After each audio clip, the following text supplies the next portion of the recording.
O tema da nossa mensagem é o lago de fogo, o destino dos perversos. Muitas pessoas me ligam, mandam um texto, me ligam, não mando texto, mando áudio, e me perguntam o seguinte: irmão Geraldo, poxa, Jesus morreu na cruz, você disse aí que não existe inferno, pesquisei lá no YouTube a palavra inferno, do hebraico Sheol, significa sepultura. Ora, se não há inferno, para onde vão as pessoas que matam, roubam, estrupam? Elas também vão para o céu? Como que é isso? E a gente vai driblando aqui, falando um pouco, porque são assuntos que não se tratam apenas com um versículo. É preciso ter toda uma maturidade, todo um desenvolvimento do conhecimento, tanto do fundamento colocado por Paulo, como também da escatologia consumada, que Paulo não alcançou. Paulo morreu antes. Então, há todo um desenvolvimento, há todo um acompanhamento, todo A, E, I, O, U, A, B, C, D, há toda uma estrutura de pensamento, de maturidade cristã. Eu tenho dito que a história bíblica trata de assuntos relacionados àqueles dias. Alguns irmãos do Evangelho que entenderam a graça de Deus já entenderam que Marcos, Mateus, Marcos, Lucas e João são livros históricos. Por que que eles acham que são livros históricos? Porque eles já entenderam que trata de uma biografia de Jesus de Nazaré. Fala do seu nascimento e da sua morte. Mas se atentarem, só esses livros que são históricos, só esses livros que estão contando uma narrativa de um tempo, porque aquilo que fala do passado, ou que está no contexto do passado, para mim é uma história. Então, entender para onde vão e para onde foram as pessoas perversas, tem que entender toda a estrutura da escatologia consumada, em especial, a vida e a cultura judaica. Vamos ler algum texto. Eu vou ler Apocalipse, capítulo 20, versículo 13. Eu vou ler até o versículo 15, que é a chave para o entendimento e que não tira do contexto dos outros versículos. São os versículos chave, base.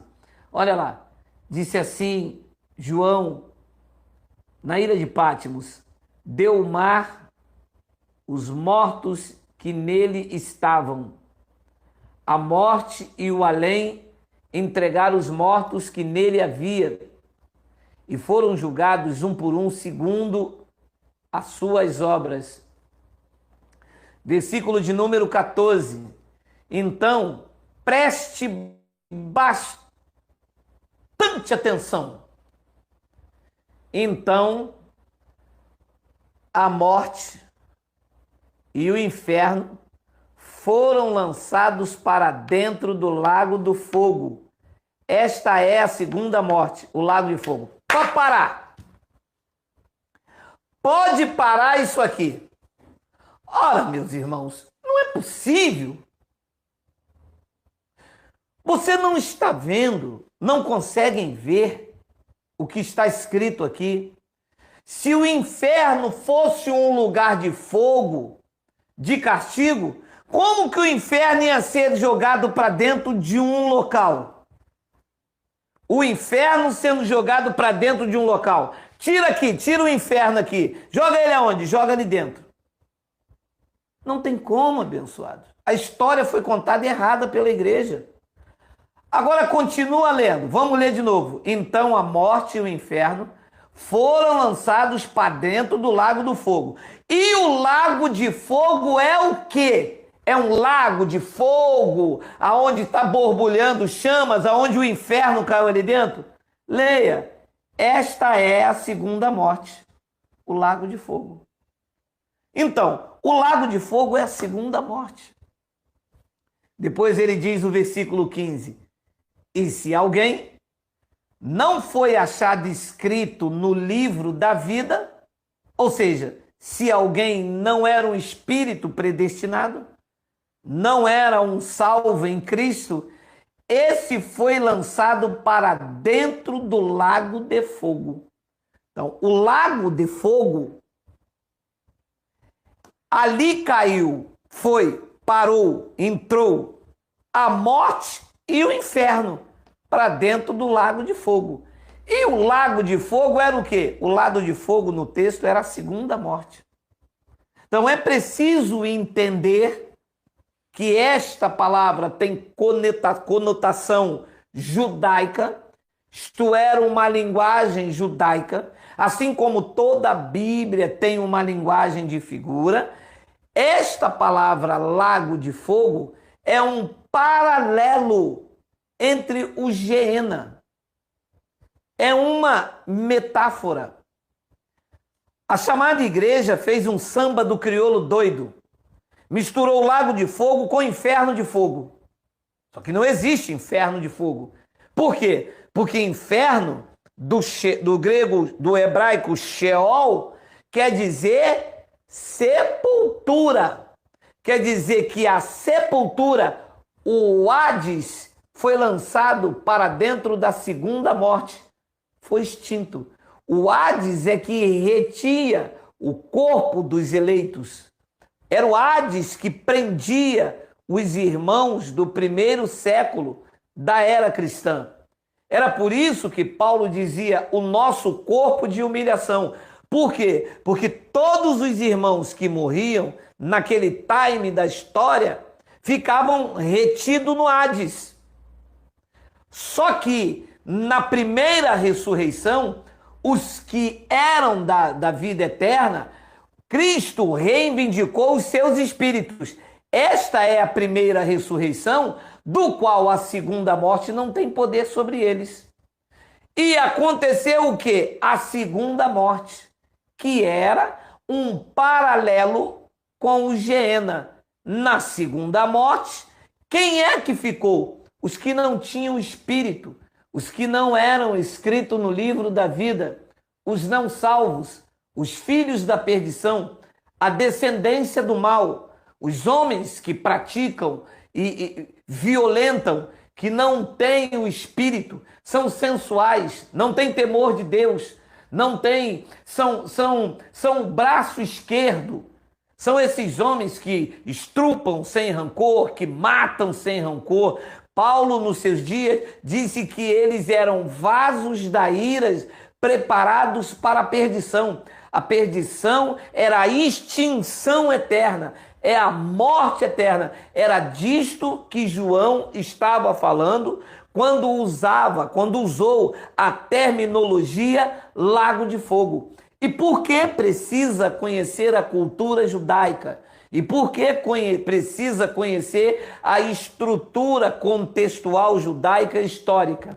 Porque era exatamente este lago de fogo que João tinha na mente nos seus dias, num paralelo com o Geena. O Geena era um local onde eram lançados os assassinos. As pessoas que eram crucificadas, os assassinos, eram jogados ali no Geena. Lá no Geena, o fogo nunca apagava. Ali era produzido um tipo de gás metano. Então, de acordo com aquele gás, aquele fogo nunca se apagava. E por causa da quantidade de corpos, de animais, e que acabou se tornando um lixão, o verme nunca morria. A quantidade de sacrifício, de homens mortos ali, era enorme. Jesus fez uma analogia do Geena com fogo eterno. Jesus fez uma analogia que no Geena seria lançados os homens maus. E era exatamente este tipo de pensamento, era exatamente esse tipo de metáfora, paralelismo, é que João está tendo do Geena e trazendo como lago de fogo, numa linguagem de figura, que seriam lançados os homens maus. Este lago de fogo, disse João, é a segunda morte.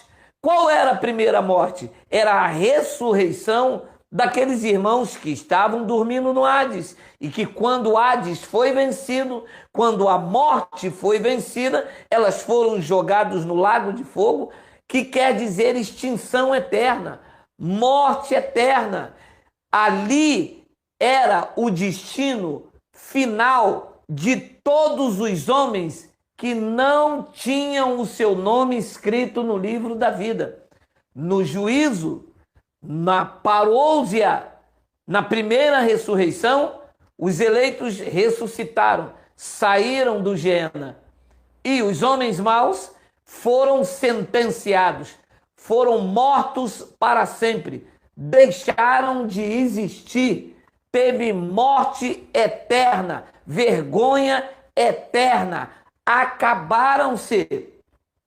É claro que eu não vou entrar na questão hoje aqui, e vamos falar depois mais para frente, que até nisso se vê a misericórdia de Deus. Porque mesmo eles deixando de existir, porque de 70 DC para cá, os filhos da perdição não entram mais em julgamentos, porque estão sentenciados.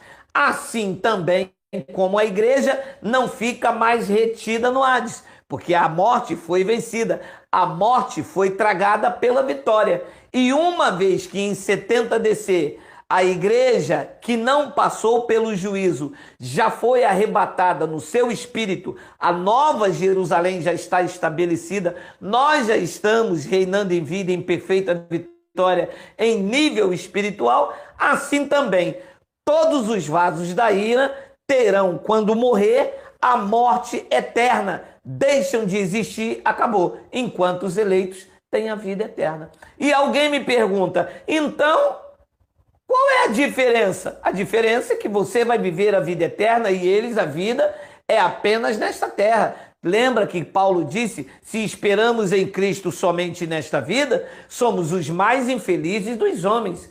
Os filhos da perdição são os mais infelizes dos homens. A sua esperança está apenas nesta vida. Por isso eles enganam, manobram, por isso eles matam, eles estrupam, porque eles sabem, no seu interior, não há o Espírito de Deus para que eles sejam sensibilizados. Então, o que é que eles fazem sem dó, sem misericórdia? Eles enganam, eles fazem fogueira bamba, eles enganam, eles manipulam, eles fazem isso, porque não há o Espírito de Deus para sensibilizar do erro. Mas ainda assim, a misericórdia de Deus os cobra, porque eles vão vivendo aí. Qual é a finalidade do Evangelho? Pregar o Evangelho aos que têm os nomes escritos no livro da vida, para se ver livre dos homens perversos e maus, porque a fé não é de todos. Foi o que escreveu Paulo à igreja de Tessalônica. Então, o lago de fogo significa a segunda morte. É um paralelo do Geena. É aonde os assassinos eram jogados. E foi aonde? No juízo, na parousia, foi aonde, naquele time do juízo, quando a morte foi tragada, foi ali que os homens maus tiveram o seu destino, a extinção, o fim da sua vida, morte para sempre. Olha o que disse Mateus, capítulo 25 e versículo 39. E quando te vimos enfermo, Mateus 25, calma aí que eu vou refazer aqui, Mateus 25, 29, esse programa aqui é maravilhoso. Exibir agora, tá. Porque todo o que tem se lhe dará, Mateus 25, 29. Porque a todo o que tem se lhe dará e terá em abundância, mas ao que não tem, até o que tem lhe será tirado. Versículo de número 30. E o servo inútil, lançai-o para fora. nas trevas. Ali haverá choro e ranger de dentes. Então esse é um paralelo da segunda morte, do lago de fogo, do Geena. Esta é uma colocação em que a igreja diz que aqui é o inferno. Ora, mas se isto for o inferno, e para a igreja quem vai para o inferno é o espírito do homem, mas o espírito tem dente para ranger? Ora, como é que um espírito no inferno vai ter lágrimas para chorar? Como é que o espírito vai ranger dentes? Se o homem morreu, a carne foi ao pó. Daqui a 2 anos não tem mais nada. Como é que pode, se a igreja dizer que esta passagem se refere, olha, você vai para o inferno, lá vai haver pranto e ranger de dentes? Como que pode isto acontecer se eles dizem que o inferno é um local espiritual onde um homem vai ficar sofrendo a vida inteira, segundo diz o sistema? Ora, espírito vai ranger dentes? Vai ter lágrimas? Claro que não. É claro que isso se referia aos assassinos que alguns ainda iam vivos. Os assassinos no Geena, naquele lago de fogo, numa conjectura judaica, ainda muitos ali estavam vivos, estavam meio que mortos. Então ali, nessas trevas exteriores, ali haveria prantos e ranger de dentes. Então esse era um paralelo. É isto que era o lago de fogo, o destino final de quem morre sem Cristo. É a extinção da existência. Porque inferno é a sepultura. A morte biológica é o fim da vida. E o lago de fogo, a extinção, o castigo eterno, o castigo para sempre. Morreu sem retorno. E Mateus capítulo 25, agora sim, Mateus 25, versículo 41, tem um versículo aqui muito interessante, que a igreja então fez o samba do crioulo doido. Olha lá. Então o rei dirá também aos que tiverem a sua esquerda: apartai-vos de mim, malditos, para o fogo eterno, preparado para o diabo e seus anjos. Olha aí, Geraldo. Como é que Jesus disse que o fogo eterno estava preparado para o diabo e seus anjos? Como é que você diz que não existe inferno e não existe diabo? Espera. Primeiro, inferno existe, é sepultura. E diabo também existe, não como criatura. A palavra diabo quer dizer opositor. Entende perfeitamente? Então, quando ele disse apartai-vos de mim, malditos, ele está dizendo a referente a quem? A descendência do filho da perdição. Tu te lembras João 8,44? Olha lá, João 8,44. Deixa eu ver se tem. Olha isso. Jesus, não, aí é João 8, calma aí, esse programa aqui é bom. João 8,44. Vós sois do diabo. Olha a quem ele linka o diabo, que é o vosso pai, está falando com os fariseus, e quereis satisfazer os desejos. Ele foi homicida desde o princípio. Quem é que foi homicida desde o princípio? Caim. A quem é que ele se referia como diabo? Caim. Quem era Caim? Filho de Adão, descendente da perdição. Caim era do mal, do maligno. E por que era do maligno? Disse a primeira epístola de João. Porque matou os seus irmãos. Quem é que cometeu o primeiro homicídio? Não foi Caim. Então, quando ele diz vós sois do diabo, não era de uma criatura de cauda, era de alguém que se opunha ao bem. Diabo, opositor, é uma ideia contrária, é uma resistência, um obstáculo, é a carne, é a lei que acusa, é um acusador, diabolo. Quem era que se opunha ao bem, que foi contra o seu irmão? Quem é que tinha esta ira, esse desejo? Não foi Caim? Então diz que eles eram, os fariseus que estavam ali, descendiam era descendência dessa serpente desgraçada, só para dizer assim. Então era isto que ele estava dizendo em Mateus 25, 41. Olha lá, era isso que ele estava dizendo. Então o rei também dirá aos que estiverem à sua esquerda. Isto aconteceu na parousia, colocou os eleitos à direita, e ele disse, os que estiverem à sua esquerda, apartai-vos de mim. Mas ele não diz inferno.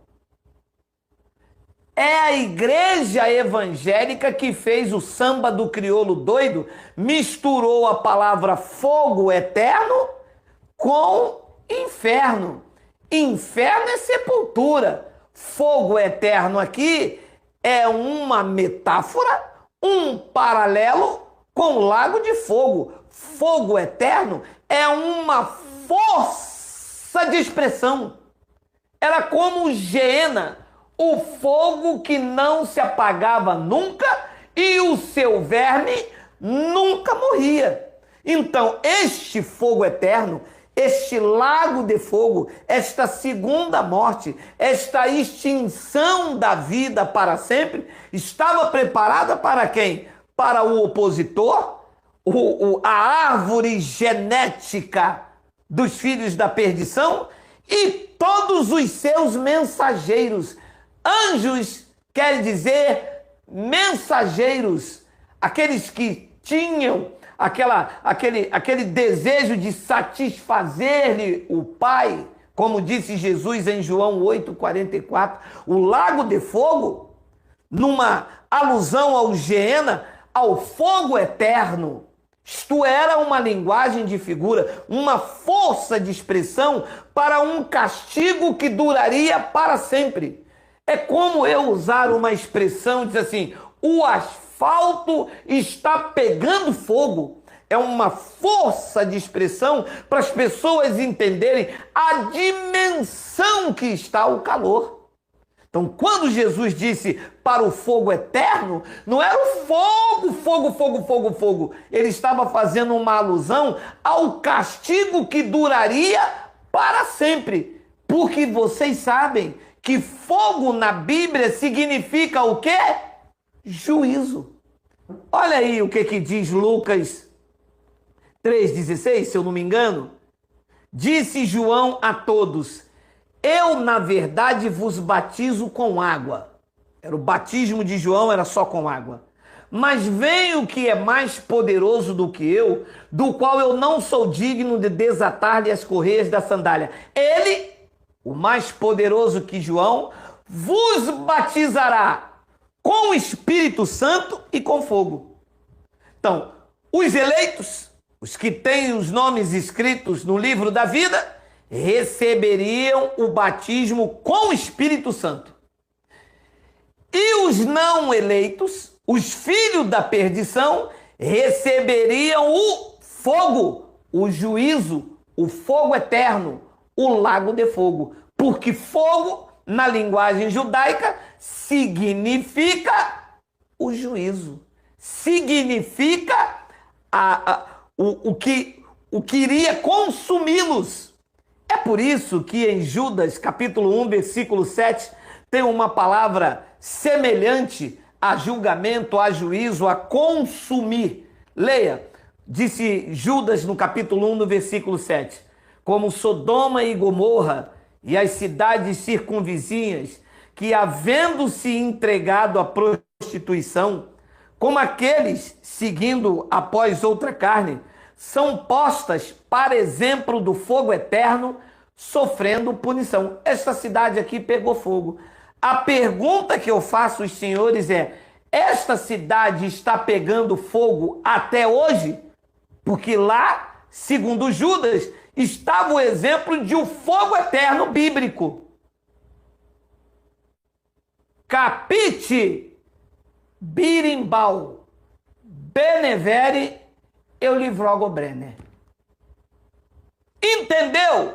Vou ler de novo. Como Sodoma e Gomorra e as cidades circunvizinhas, que havendo-se entregado à prostituição, os homens sem temor de Deus faziam isto por prazer, numa lascívia, como aqueles seguindo após outra carne, são postas para exemplo do fogo eterno, sofrendo a punição. Então, quando Jesus disse para o fogo eterno, não era um fogo queimando, estava usando uma força de expressão para o tamanho do castigo que eles iriam passar.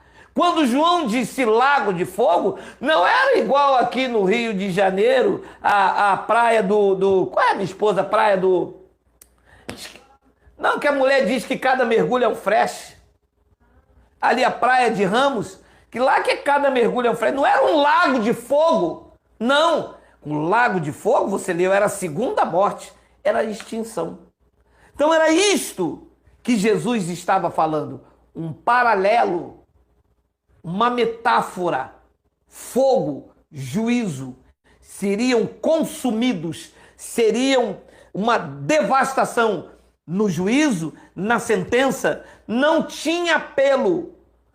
Todos os que não foram achados escritos no livro da vida foram lançados no lago de fogo. Isto é, a segunda morte. Deixaram de existir eternamente, assim porque os filhos da perdição passaram de 70, o Tito, o general Tito, morreu no ano 81 para 85, então os filhos da perdição ainda continuaram a viver. Foram julgados, sentenciados, mas não extintos. E todos os filhos da perdição que nascerem, todos os que estrupam sem arrependimento, todos os que matam, assassinos, todos esses, quando morrerem, terão extinção eterna, morrem para sempre. E todos os que são eleitos, independente de estar no sistema ou não,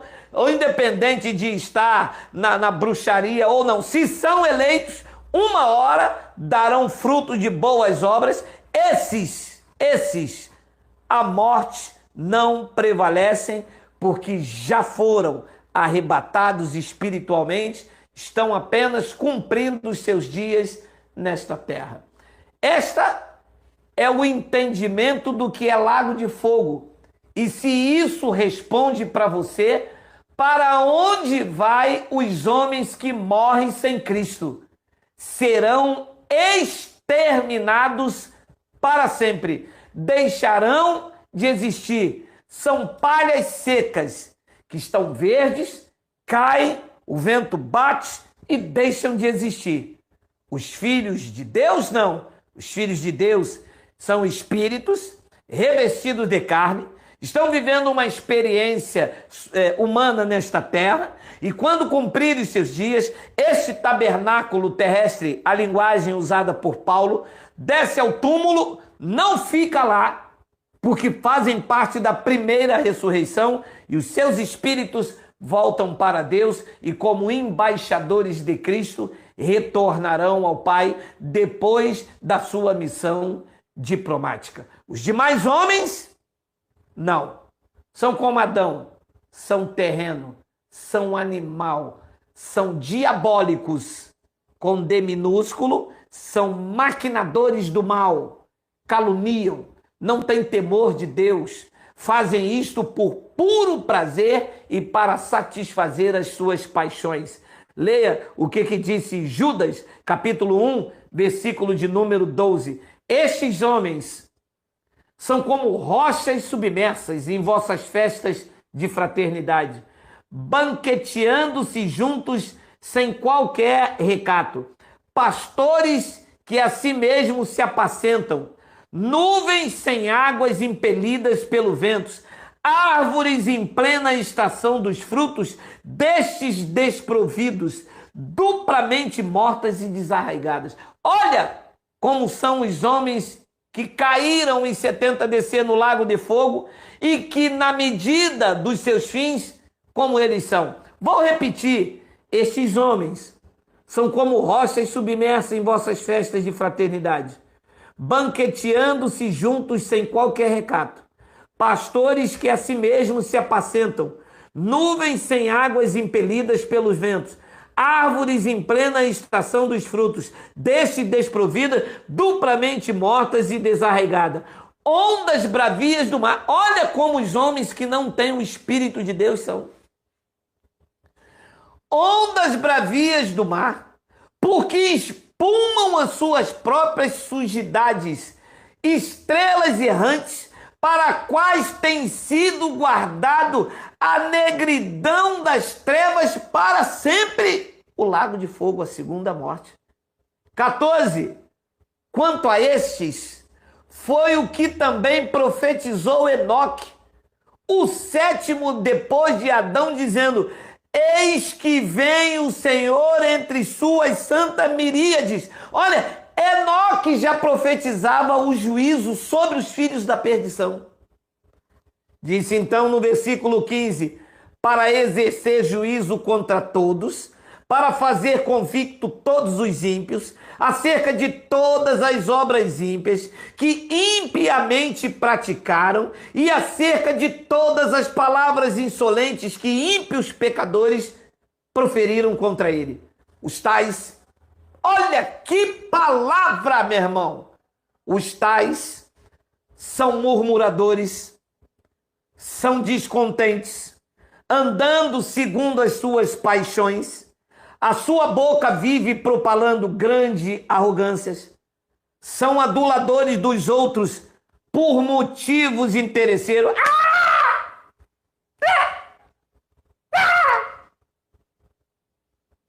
Caraca! Uia! Gente, eu vou ler de novo. Os tais são murmuradores, são descontentes, andando segundo as suas paixões. Se um homem desse pode estar salvo? E aí vem um grupo de pessoas e diz: toda a humanidade está salva. Leia comigo. Os tais são murmuradores, são descontentes, andando segundo as suas paixões. A sua boca vive propalando grandes arrogâncias. São aduladores dos outros por motivos financeiros. 17. Vós, porém, amados, lembrai-vos das palavras anteriormente proferidas pelos apóstolos de nosso Senhor Jesus Cristo, os quais vos diziam: no último tempo haverá escarnecedores, andando segundo as suas ímpias paixões. São estes os que promovem divisões sensuais. Leia comigo: que não tem o Espírito, com E maiúsculo. E se alguém não tem o Espírito de Cristo, este tal, disse Paulo, não é dele. Qual é o destino? Qual foi o destino desses aqui no tempo de Judas? Judas está antes do ano 70. Qual foi o destino desses? A segunda morte, o lago de fogo. Qual é o destino da descendência deles? A segunda morte, o lago de fogo. Todas as vezes que Deus exerceu juízo na terra, ele não exterminou a semente, os filhos da perdição. Em Sodoma e Gomorra houve juízo, as sementes continuaram. Com Noé, no dia de Noé, exerceu juízo, a semente continuou. Em 70 DC, houve o juízo de Deus contra Jerusalém, usando a espada de Tito. A semente continuou. Tito atravessou o ano 70, foi feito general, foi feito imperador com a morte do seu pai Vespasiano, e é só você pesquisar no Google que ele mandou fazer, pós o ano 70, o arco de Tito. E muitos filhos da perdição que morreram e já tiveram a sua morte extinta, viveram pós ano 70. Este é o caminho e o destino dos filhos que praticam. As pessoas perguntam: e esses homens que matam, roubam? que acontece com eles? Lago de fogo, deixam de existir. Vergonha eterna. E vocês? Vocês fazem parte da ressurreição. Vocês são eleitos, filhos de Deus, estão guardados, protegidos, vão viver todos os dias da sua vida. Uns que estão me ouvindo vão morrer com 90 anos, vão ver os seus filhos, o filho dos seus filhos. Outros vão morrer com daqui a 95, 100, 102. O mal não pode prevalecer porque vocês estão seguros, tranquilos e sem temor do mal. Eu recebo longevidade para a sua vida, mas se partir amanhã, esta carne tomba e o teu espírito volta para Deus e você vai ter o corpo igualzinho a dele e vai vê-lo como ele é. Que esta palavra console o seu coração.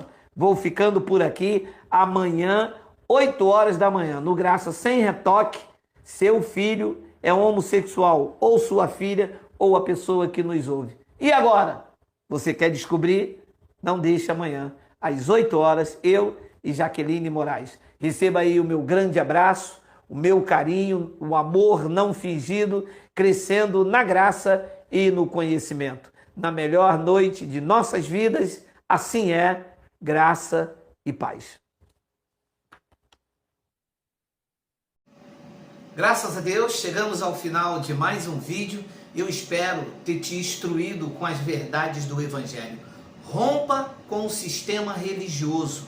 Aprenda a reinar em vida e viver em perfeita vitória.